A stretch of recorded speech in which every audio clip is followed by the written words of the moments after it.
Hey everybody, welcome to Always Bored Never Boring. The other day, some of my friends came over and we decided to play Space Marine Adventures. We wanted to try out the new expansions that I've been showcasing on the channel recently.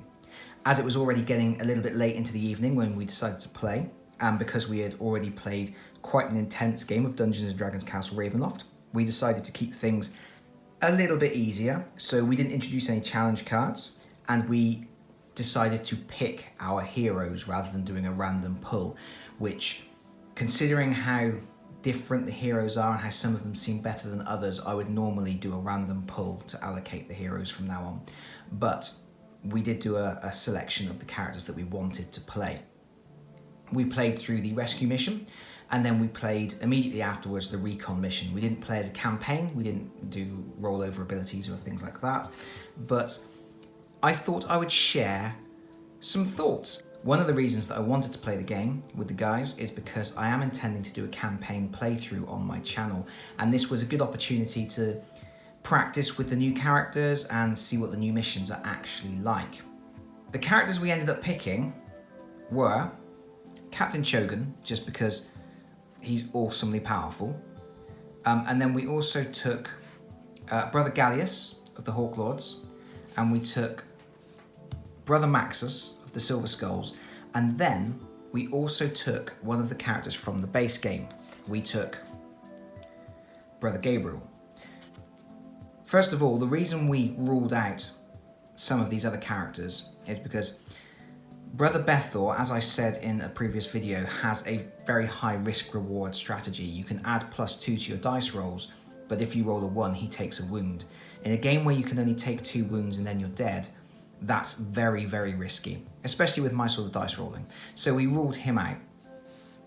We also ruled out Brother Jimenez, who is the missile launcher guy. The main reason for that is because he only gets 3 actions, and only having 3 actions in this game is quite hampering. I'm going to talk a little bit more about actions in a moment.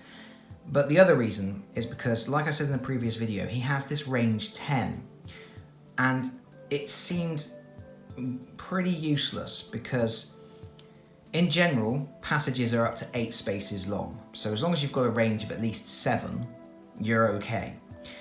However, what I hadn't thought about, and this came to me while I was playing, is that you also have these stairwells. You start the game on stairwells, which are 4 spaces long. So potentially, if the stairwell is attached to an 8-space corridor, you can have up to 12 spaces on the board in the basic game. And I'm guessing that's why he has range 10, because he can stand all the way back on the stairwell and still shoot stuff that's in the passageway ahead of him. However, that is only going to be of use in the first couple of turns. Once he's moved out of the stairwell, that range becomes irrelevant. So it really didn't seem like enough of a benefit to warrant having him on the team. But yeah, this is something that I had originally forgotten about when I suggested that giving him range 10 was a design mistake. It's just not a very good ability, but it does potentially have a purpose very early in the game. If you sit him at the back of the stairwell, let the other guys actually advance into the dungeon and start doing what they need to do, and he can just stand on the stairwell tile shooting anything that pops into view. So he does kind of have a purpose. He sits on the stairs, and this also keys into his special ability that he gets +1 to his dice rolls as long as he's not moving. So yeah, that's not great fun to play, just standing on the stairwell and shooting. And also, like I say, at some point you do have to move out of the stairwell. The whole point of the game is you have to get through the dungeon and get out. So very quickly his missile is going to lose a lot of its potency. So yeah, something I overlooked in my initial thoughts, but not something that's going to sway my opinion that he is an underpowered character. So we didn't pick him, and then we didn't pick Brother Baku. The only reason being, Brother Gabriel from the base game has an incredible ability that allows him to look at the next labyrinth card in the deck, and it's probably one of the very best abilities in the game, and I really don't like to leave home without it. So we really wanted to take him, and then from that point on, it seemed like these three guys were going to be our best choices. So we went for our A team, the players, the characters that we really, really wanted to take. And it was certainly interesting because I do feel very much like we played the game on easy mode, even though we did actually come quite close to fudging the first mission. I'm going to move these guys out of the way. So before I talk about the missions specifically, I just want to talk about, having picked this team, how much better it is than a team comprising Marines only from the base game. Because in the base game, you only have a choice of 5 Marines, and 2 of the Marines only have 3 actions each. There's the Salamander with the flamethrower, and there is the Imperial Fist with the heavy bolter. Because you have to have a party of 4 from the 5, that means you are forced to take a Marine that only has 3 actions. And I almost feel like that limitation, that reduction in the number of actions you have available, is built into the difficulty of the levels. The levels are designed around you having 3 Marines with 4 actions and 1 Marine that only has 3 actions. It's because having only 3 actions seriously reduces what you can do on your turn. But of course, with all these extra characters, you can circumvent that, and you can have characters with 4 or even 5 actions. So you have to think of it as, if you're replacing someone with 3 actions with someone with 4 actions, and bearing in mind each Marine gets 2 activations per turn, you're gaining 2 activations there. If you then replace one of your 4 action Marines with Captain Chogan, who has 5 actions, you're gaining another 2 actions. So this team had 4 more actions per turn than a team consisting of only base game Marines. So that's an extra 4 actions to achieve your objectives. And that's important because actions as well are completely generic units of time to do stuff. An action can be moving a space, it can be attacking, or it can be completing a mission objective, like trying to access the terminal, trying to revive the injured Marine, trying to scan for the Overlord on one of the translocation spaces. So Captain Chogan, if he's standing on the computer terminal, he gets 5 chances to hack the terminal and break into the mainframe, compared to, say, the Imperial Fist standing on the console, who only gets 3 chances per activation. So those 2 extra actions are massive. But then, a lot of these characters get additional actions again, because Captain Chogan can re-roll any result of a 1.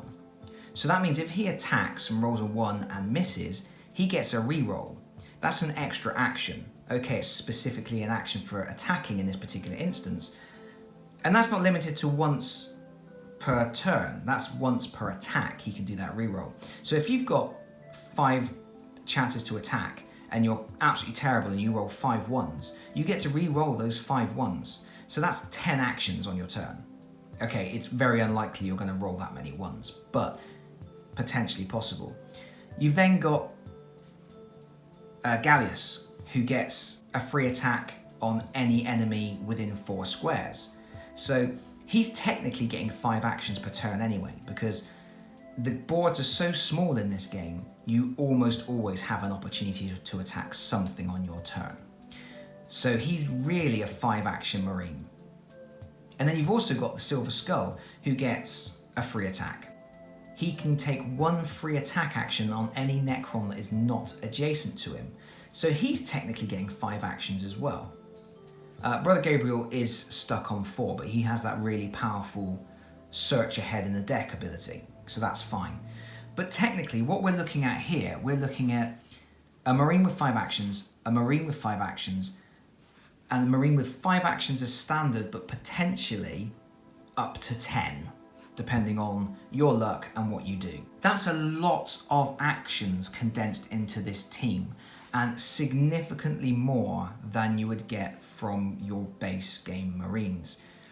So this team really does feel like easy mode. And like I say, because your actions can be used for anything other than those 3 attacks, a lot of the new mission objectives roll the dice to see if you can do something.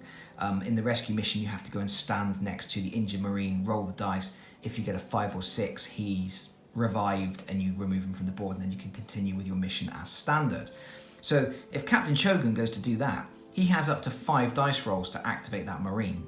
So in that case, that extra speed bump that they've created in the mission, that extra thing you have to deal with, isn't that much of a problem.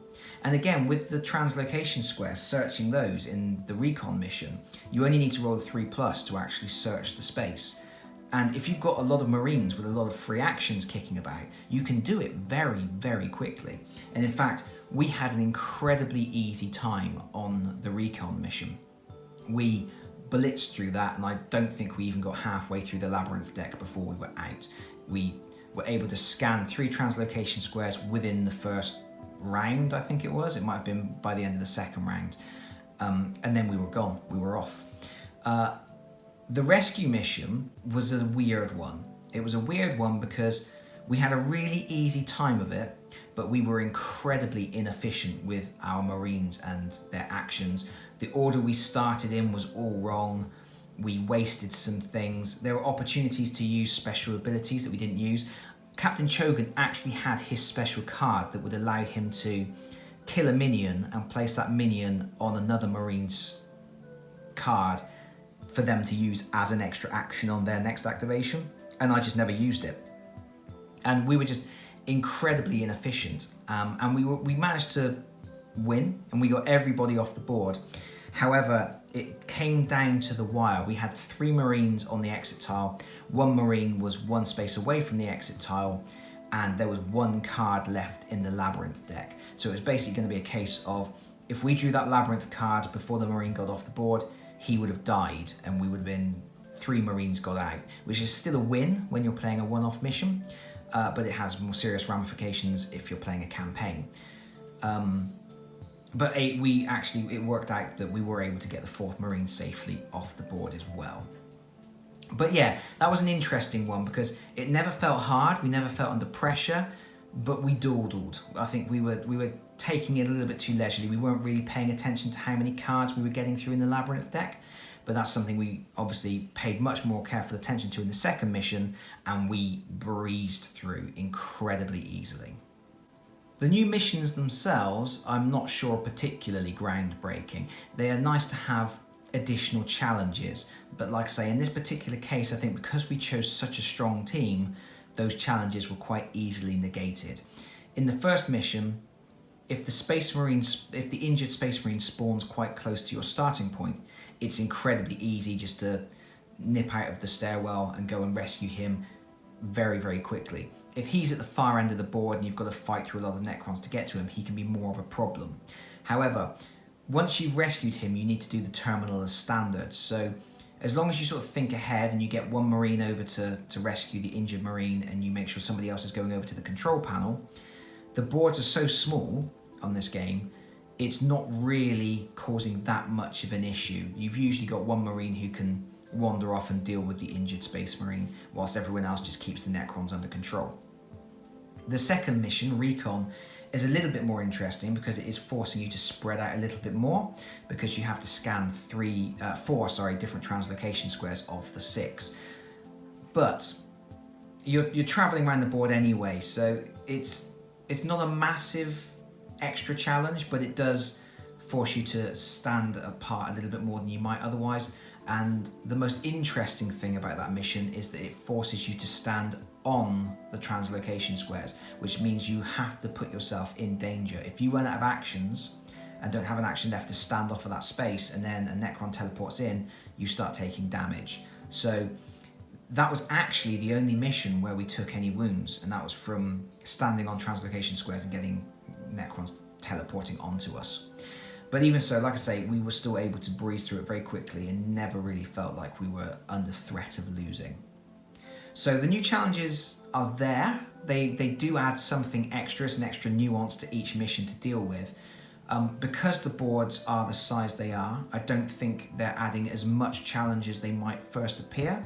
But like I say, it's something else to think about. It's something else you have to work into your overall strategy, and they do force you to break your team up a little bit more than you might playing the standard base game missions. But that's interesting. They are interesting. They do add a little extra something. And that's I guess that's my thoughts from playing the game, playing these test missions prior to doing the on-camera playthrough that I'm going to do. And I think it's kind of reinforced what I already thought. Captain Chogan is just the beast. I think originally I was thinking of him as being a beast, just being able to move all over the board and kill loads of stuff and have all those extra attacks. But he's also incredibly good at just getting to the computer terminal and activating that, or rescuing the Marine, or searching the translocation squares in the recon mission. He's just, because actions are generic and they can be used for anything, having 5 is just huge. It's just a massive thing.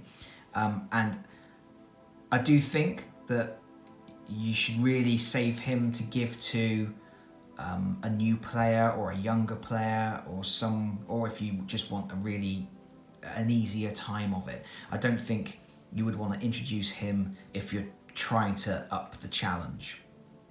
I do think it's probably the best thing to do is to do a random pull, because then things do tend to average out a little bit more. For example, if you've got Captain Chogan on your team, but then you've actually drawn 2 Marines that only get 3 actions each, you kind of need Captain Chogan to make up that deficit in actions. So doing a random draw could work out better, and that's how I'm going to do it. Doing the random draw is going to be the way to go forwards, I think. I also think if you are going to pick your Marines, definitely start introducing the advanced cards and the challenges. Having a few challenges to deal with on our playthroughs at the weekend would certainly have changed things, and there's a possibility we may not have completed the first mission if there had been another challenge that we had to deal with. So that's something. I guess play with the new heroes a little bit first, get a feel for them, and then tweak the game's difficulty to your liking. But I think if I was picking Marines, I would add challenges. What I'm going to do for my playthrough, I'm going to do a completely random draw. So it might be base game characters, it might be expansion characters, or a mix of the two. And therefore I will not be using any challenge cards or anything in my playthrough. But I do think the challenge cards are something that can help to level the playing field when you're using an A team like this. Personally, I do think this is potentially the best team that you've got in the game. The 4 you see before you, I think it's incredibly good team, incredibly powerful. It's just a lot of actions, a lot of firepower, and the opportunity to look ahead in the deck, which is particularly useful in the recon mission, obviously, because you stand on the recon spaces. But you can scan ahead and check whether Necrons are going to come in, so you know whether you're going to be safe or not. But anyway, I'm sorry if this has been quite a rambling, meandering video. I really just wanted to share some more thoughts with it, and say that in most regards, playing the game with these new expansions has just reinforced what I was already thinking, except for that one thing that I did overlook with the missile launcher, and the fact that there may be occasions where you do need a range of 10. It's just not very often and not very likely. But I think the next time that you see me with my Space Marine Adventures cards, we will be getting ready for a playthrough. If there's anything that I've talked about here that has not been clear or that you would like to know more about, do feel free to leave comments below. I do my best to read and respond to everybody if I can. And that's it. If you have liked this video, please consider pressing the like button. And if you have really liked the video, please consider subscribing if you do not already do so. And hopefully I will see you all again very soon. Bye-bye, everyone. Bye-bye.